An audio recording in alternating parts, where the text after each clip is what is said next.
सुप्रभात बच्चों, कैसे हैं आप सब।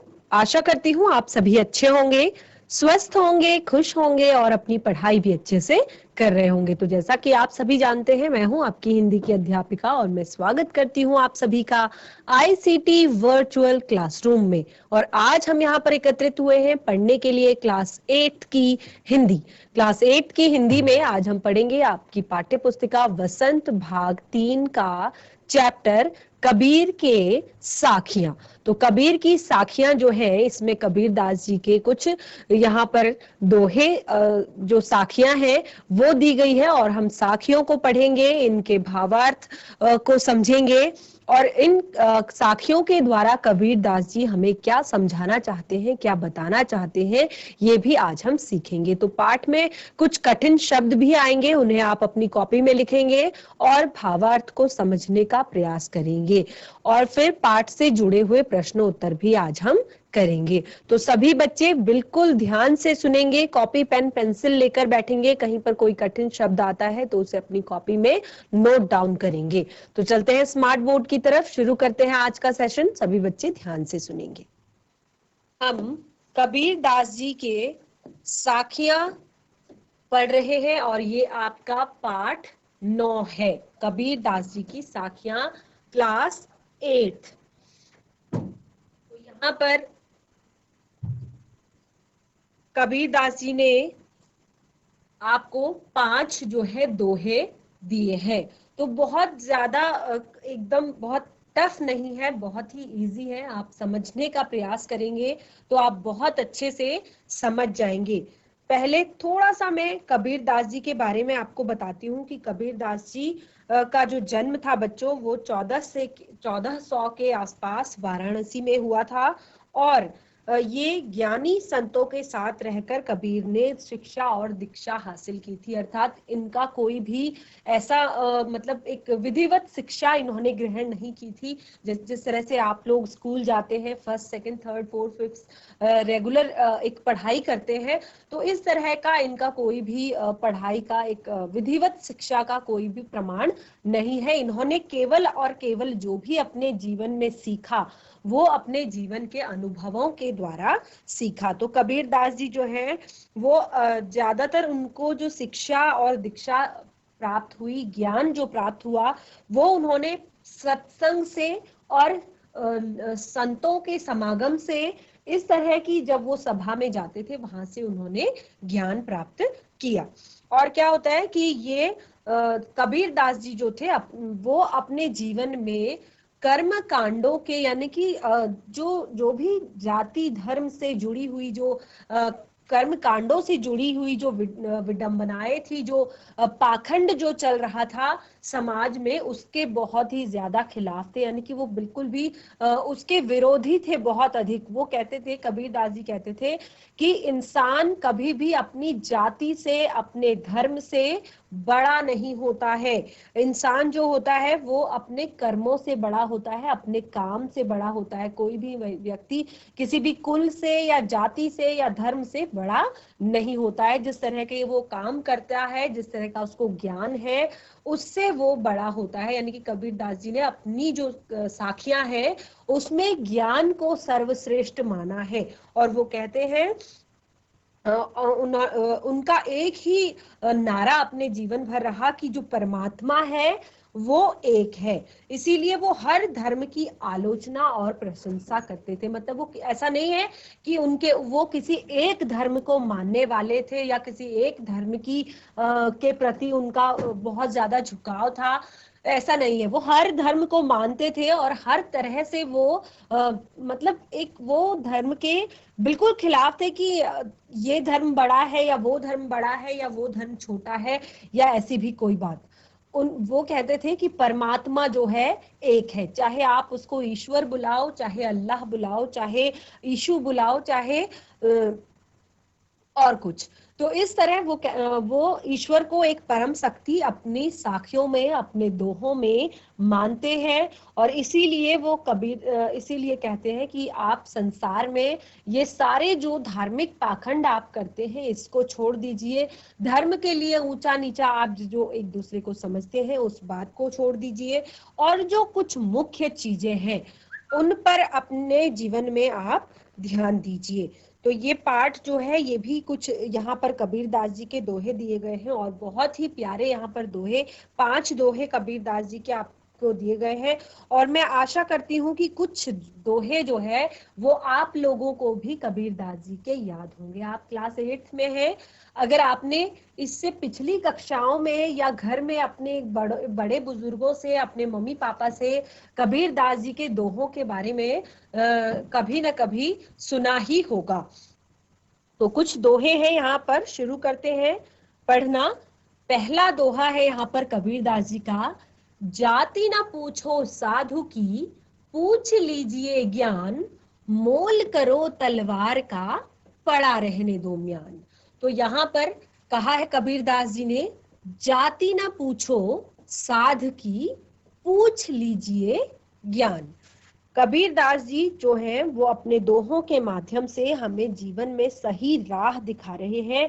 और यहाँ पर जो पहला दोहा कबीरदास जी ने यहाँ पर कहा है, उसमें कबीरदास जी कहते हैं कि हमें साधु लिखा हुआ है, तो साधु अर्थात व्यक्ति, कोई भी व्यक्ति संसार में जो व्यक्ति है, अगर आप देखिए साधु भी कह सकते हैं या गुरु भी कह सकते हैं। तो आपको कबीरदास जी यहाँ पर कहते हैं कि हमें मनुष्य की जाति से ज्यादा उसके गुणों का सम्मान करना चाहिए। अर्थात जाति न पूछो साधु की, पूछ लीजिए ज्ञान। आपको मनुष्य को ये नहीं देखना है कि वो कौन सी जाति का है, वो कौन से धर्म का है, वो किस कुल खानदान से आता है। आप देखिए कि उसका ज्ञान कितना है, वो कितना ज्यादा समझदार है। तो इसका उदाहरण उन्होंने किस तरह से दिया है कि मोल करो तलवार का, पड़ा रहने दो म्यान। म्यान जानते हैं क्या होता है? म्यान होता है जिसमें तलवार को रखा जाता है, तलवार का कवर होता है म्यान। आपने देखा होगा, मूवीज में देखा होगा या टीवी सीरियल्स जो आते हैं, रामायण आता है, महाभारत आते हैं, तो उसमें आपने देखा होगा कि किस तरह से म्यान में से तलवार निकाली जाती है। तो म्यान जो होता है वो तलवार का एक बाहर का खोल होता है, केवल और केवल बाहर का कवर होता है। तो यहाँ पर कबीरदास जी हमें इस तरह से समझाने की कोशिश कर रहे हैं कि हमें अपने जीवन में किसी भी व्यक्ति का किसी भी व्यक्ति के बारे में अगर जानना है तो हमें उसको उसके ज्ञान से जानना चाहिए, ना कि उसके बाहर का जो उसका दिखावा है, या मतलब उसका कुल खानदान है, या उसकी जाति या धर्म जो उसका है। तो यहाँ पर कबीरदास जी कहते हैं, मोल करो तलवार का। आप तलवार का मोल करो ना। आप देखो कि तलवार कितनी खतरनाक है, तलवार की कितनी महत्ता है। आप क्यों म्यान के पीछे पड़े हुए हो? क्यों आप उस बाहरी खोल को देख रहे हो कि वो सुंदर है या अंदर की तलवार ज्यादा महत्वपूर्ण है? तो आपको भी यहाँ पर कबीरदास जी हमें यही बता रहे हैं कि हमें कभी भी किसी भी व्यक्ति को उसके केवल और केवल बाह्य जो उसका आवरण है, जो उसके वेशभूषा है, जो उसकी जाति है, जो उसका धर्म है, केवल उसके आधार पर हमें किसी भी व्यक्ति को जज नहीं करना है, किसी भी व्यक्ति को पहचानने की या उसकी एक पहचान अपने मन में नहीं बनानी है, जब तक कि हम जान ना ले कि जो व्यक्ति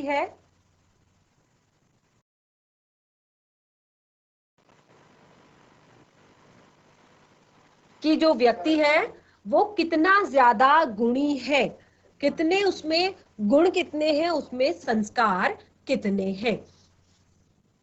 अगला है, आवत गारी एक है, उलटत होय अनेक, कह कबीर नहीं उलटिए, वही एक की एक। तो यहाँ पर कबीरदास जी ने दूसरे दोहे में क्या कहा है कि आवत गारी एक है, आवत गारी एक है, उलटत होय अनेक, कह कबीर नहीं उलटिए, वही एक की एक। बहुत ही प्यारा दोहा है, आपको जीवन में जरूर इसको उतारना चाहिए, अपने व्यक्तित्व में जरूर इसको लाना चाहिए, क्योंकि ये बिल्कुल आपकी डेली लाइफ से, आपके रोज की जीवनचर्या से आपका यहाँ पर बताया गया है। तो कबीरदास जी कहते हैं आवत गारी एक है, यानी कि यहाँ पर गारी का अर्थ है अपशब्द। गारी का क्या अर्थ है? अपशब्द। तो आपने देखा होगा ना कि कभी कभी जब किसी के साथ लड़ाई हो जाती है तो अक्सर क्या होता है, लोग अपशब्दों का प्रयोग करते हैं, गलत शब्दों का प्रयोग करते हैं। गारी का अर्थ तो आप जानते ही हैं, गाली, तो है ना। तो इस तरह के अपशब्दों का प्रयोग क्या है कि आवत गारी एक है। कबीर दास जी कहते हैं कि किसी के अपशब्द का जवाब कभी भी अपशब्दों से मत दो। अगर आपको सामने से एक गाली आ रही है, अगर आपको सामने से एक अपशब्द आ रहा है, तो आपको क्या होगा, उलटत होय अनेक। तो जब आप भी गुस्से में है, सामने वाला व्यक्ति भी गुस्से में है, वो आपको गलती से वो अपशब्द कह रहा है, और अगर आप भी उसके अपशब्द का जवाब देने लग गए तो क्या होगा कि फिर आप देंगे, फिर वो देगा, फिर आप देंगे, फिर वो देगा, फिर आप देंगे, फिर वो देगा। तो उलटत होय अनेक। क्या अर्थ है कि आप जैसे ही उसका जवाब देंगे तो वो फिर अनेक हो जाएंगी, यानी कि बहुत सारी हो जाएंगी। तो इसीलिए कबीर दास जी कहते हैं कि कह कबीर नहीं उलटिए। तो आप कभी भी किसी को कोई भी अपशब्द का कोई जवाब मत दो आप, क्योंकि अगर वो उसने आपको दे दी तो फिर वो एक की एक ही रहेगी। यानी कि अगर कौन इंसान कब तक गाली दे सकता है ना। अगर आप चुप हैं, अगर आप सामने से कुछ नहीं बोल रहे, तो आपको क्यों कोई दूसरा व्यक्ति अपशब्द कहेगा। अगर आप भी अपशब्दों का जवाब देने लग गए तो फिर सामने वाला फिर से आपको अपशब्द कहेगा, फिर आप फिर से उसे अपशब्द कहेंगे। तो यहाँ पर कबीर दास जी बहुत ही एक प्यारी पंक्ति हमें कह रहे हैं कि आवत गारी एक है, उलटत होय अनेक, कह कबीर नहीं उलटिए, वही एक की एक। अगर आप नहीं उलटते हैं, अगर आप पलट कर जवाब नहीं देते हैं, तो वो जो अपशब्द है वो एक का एक ही रहेगा। तो आपने बहुत सारी इस तरह की कहावतें भी सुनी होंगी कि अगर आप कीचड़ में अगर आप पत्थर मारोगे तो कीचड़ आपके ऊपर भी आएगा, है ना। तो अगर आप कुछ गलती करते हो, अगर आसमान की तरफ थूकोगे तो फिर वो अपने ही ऊपर आएगा। यानी कि बहुत सारी चीजें हैं कि अगर हम किसी को सही, कोई हमें हमारे लिए कुछ गलत कर भी रहा है, कुछ गलत अपशब्द बोल भी रहा है, तो अच्छा होगा कि आप या तो उस समय शांत हो जाइए, या फिर वहां से चले जाइए, या फिर उसे समझाने की कोशिश कीजिए। बल्कि कभी भी उसके अपशब्द का आप अपशब्दों के द्वारा जवाब मत दीजिए, क्योंकि एक जो गारी है वो एक से अनेक होने में टाइम नहीं लगता। ठीक है, अगर आप शांत हो जाएंगे, अगर आप चुप हो जाएंगे, अगर आप उस जगह से चले जाएंगे, तो हो सकता है कि वो जो एक गारी आई थी, एक अपशब्द आया था, वो वहीं पर समाप्त हो जाए। अगला दोहा है, माला तो कर में फिरे, जीभी फिरे मुख माही, मनवा तो दहु दहु दिसी फिरे, यह तो सुमिरन नाही। बहुत ही प्यारा दोहा कबीर दास जी का यहाँ पर लिखा गया है कि माला तो कर में फिरे, माला तो कर में फिरे, जीभी फिरे मुख माही, मनुआ तो दहु दिशी फिरे, यह तो सुमिरन नाही। तो यहाँ पर जो आपका तीसरा दोहा है, इसमें कबीरदास जी कहते हैं कि अगर आपका मन जो है वो प्रभु भक्ति में नहीं लगता, देखिए क्या होता है कि आप मंदिर में तो बैठे हैं, पूजा करने के नाम से आप मंदिर में बैठे हैं, और माला फिर रही है कर में, अर्थात हाथ में माला फिर रही है, माला तो मालाओं की गिनती चल रही है, जीभ ही फिरे मुख माही, और जीभ भी मुंह में मंत्र जो है बड़बड़ा रही है, मंत्र चल रहे हैं साथ के साथ, लेकिन क्या है, मनवा तो दहु दिशी फिरे, लेकिन आपका जो मन है वो क्या है, वो बिल्कुल भी स्थिर नहीं है, उस पूजा के लिए वो तैयार नहीं है बिल्कुल भी। तो वो अगर दसों दिशों में फिर रहा है, चारों दिशों में घूम रहा है, तो वो सुमिरन नहीं हो सकता, उसको आप प्रभु की भक्ति नहीं कह सकते। तो अगर आपको प्रभु भक्ति पानी है, अगर आप ईश्वर की सच्ची भक्ति करना चाहते हैं, तो यहाँ पर कहा गया है कि भगवान कभी भी आपको आडंबरों के द्वारा नहीं मिलते। तो तो यहाँ पर माला जपने से है कि आप केवल और केवल बाह्य आडंबर कर रहे हैं, क्योंकि आपका जो मन है, जब तक आपका मन स्थिर नहीं है, आपका मन हमेशा जब तक चंचल बना रहेगा, तब तक आप प्रभु भक्ति नहीं कर सकते। और अगर आपको प्रभु की भक्ति करनी है तो माला जपने की कोई भी आवश्यकता नहीं है। आप केवल एकाग्र मन होकर, अपने मन को एकाग्र करके आप केवल एक ईश्वर के बारे में सोचेंगे, एक ईश्वर का ध्यान लगाएंगे, तब भी भगवान प्रसन्न हो जाएंगे। लेकिन ये सारे आडंबर करने की जरूरत नहीं है कि आपकी माला फिर रही है, जीभ भी मुख में फिर रही है, यानी कि मंत्रोच्चारण भी आप कर रहे हैं, लेकिन जो आपका मन है वो दसों दिशाओं में फिर रहा है। कभी आपको परिवार की चिंता हो रही है, कभी आपको जॉब की चिंता हो रही है, कभी आपको पढ़ाई की चिंता हो रही है, कभी आपको अपने सुख संसाधनों की चिंता हो रही है, कभी आपको अपनी विदेश यात्रा की चिंता हो रही है, कभी आपको किसी और चीज की चिंता हो रही है, कभी आपको खाने पीने की चिंता हो रही है, या कभी आप ऐसे ही बस स्वप्न देख रहे हैं खुली आंखों से कि भगवान ये हो जाए, भगवान वो हो जाए, भगवान वो हो जाए। लेकिन क्या है कि भगवान तब तक आपको कुछ नहीं दे सकते, तब तक आपकी प्रार्थना नहीं सुन सकते, जब तक आप उनको एकाग्र मन होकर नहीं भजेंगे। तो ये सारी चीजें कि माला फेरने की, मंत्र पढ़ने की भी इतनी आवश्यकता नहीं है अगर आपका मन एकाग्र नहीं है। तो यहाँ पर बहुत ही प्यारा दोहा कबीरदास जी का हमने पढ़ा। आगे है, कबीर घास न नींदिए जो पाऊं तली होय, उड़ी पड़े जब आंख में खरी दुलेही होय। बहुत ही प्यारा दोहा है, समझने की का प्रयास कीजिए और ध्यान पूर्वक सुनिए क्या कबीरदास जी हमें कह रहे हैं।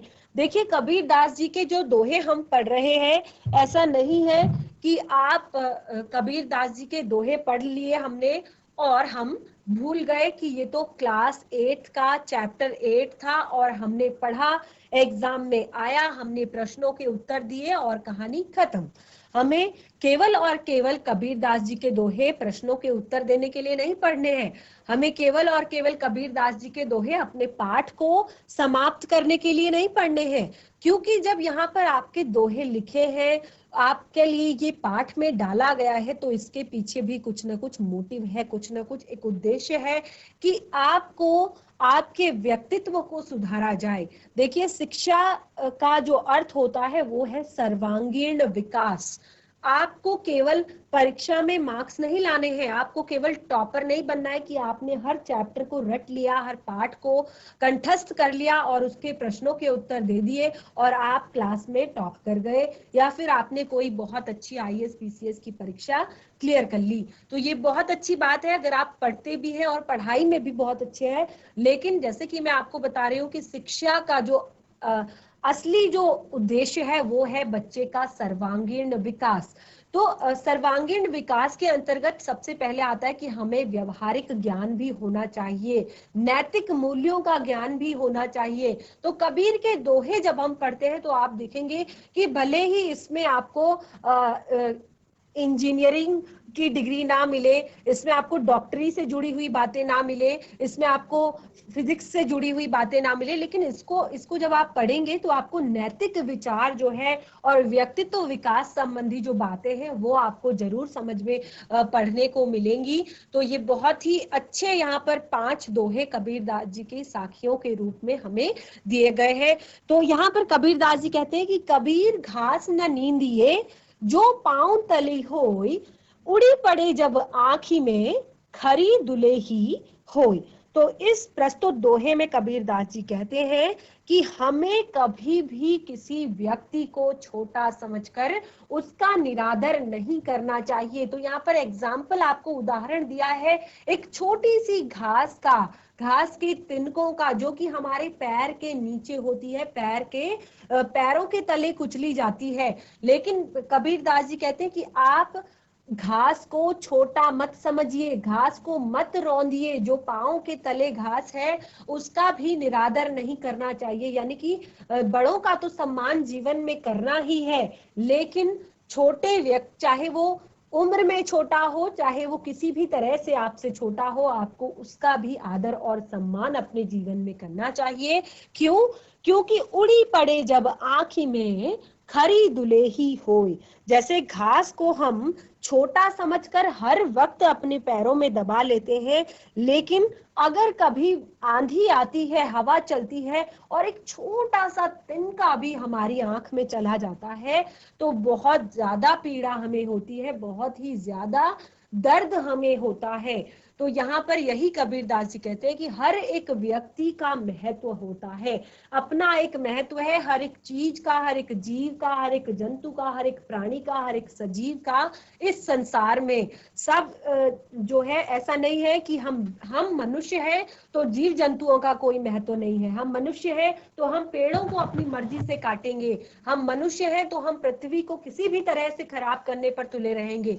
नहीं, हम जिस प्रकृति में रहते हैं, ये प्रकृति जो है आपसी सामंजस्य का ही एक उदाहरण है कि हमें सब चीजों के महत्व को जीवन में लेकर चलना है, चाहे वो छोटा हो चाहे वो बड़ा हो, क्योंकि हर एक की महत्ता है, हर एक चीज जरूरी है, तभी वो इस पृथ्वी पर है। अगर घास है तो उसकी भी अपनी महत्ता है, अगर पेड़ पौधे हैं उसकी भी महत्ता है, नदियां हैं उनकी भी अपनी महत्ता है, खाली जमीन है उसकी भी अपनी महत्ता है, और समुद्र है, जीव जंतु है, पशु पक्षी है, और यहाँ तक कि माइक्रोब्स जिनको आप अपनी नग्न आंखों से देख नहीं सकते, उनका भी हमारे जीवन में बहुत ज्यादा महत्व है।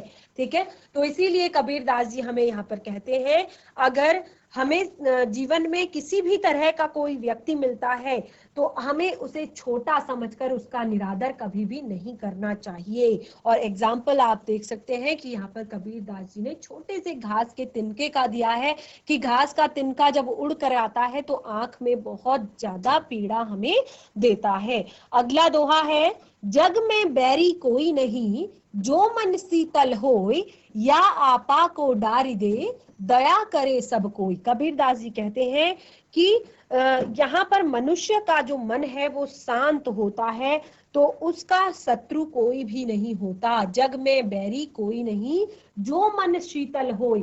जिस व्यक्ति का मन शीतल है, अर्थात शांत है, अर्थात सबके लिए दयावान है, तो ऐसे व्यक्ति का संसार में कोई भी बैरी नहीं हो सकता, कोई भी दुश्मन नहीं हो सकता।